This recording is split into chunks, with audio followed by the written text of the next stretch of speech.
The Zaporizhzhia power plant has been occupied by the Russians since March. This weekend, shellfire landed near it yet again.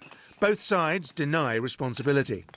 From the IAEA, there was condemnation, with its head Rafael Grossi saying whoever was behind it was playing with fire.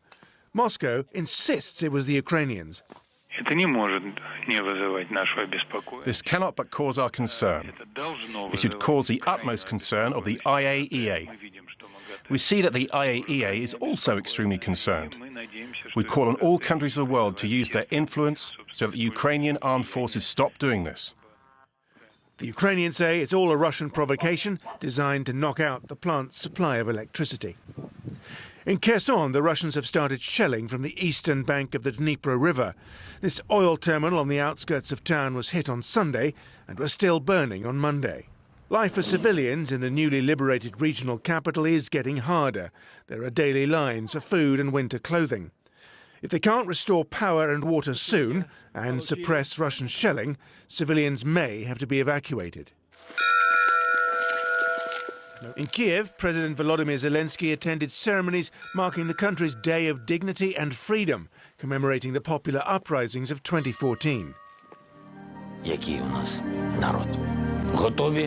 Everyone saw who Ukrainians are, ready to give away the last piece, ready to hold on till the very end, did not lose dignity, courage, faith in ourselves, and united in order not to lose freedom, not to lose independence, not to lose Ukraine.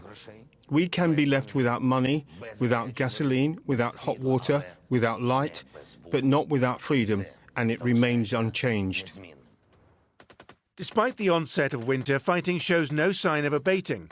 The fighting in Donetsk is particularly intense, with Russian forces seemingly intent on taking the town of Bakhmut, but with little progress to show for weeks of heavy losses. NATO Secretary-General said on Monday, as and when the time for talks arrives, Ukraine should be in a position of military strength, and he urged allies to keep sending supplies.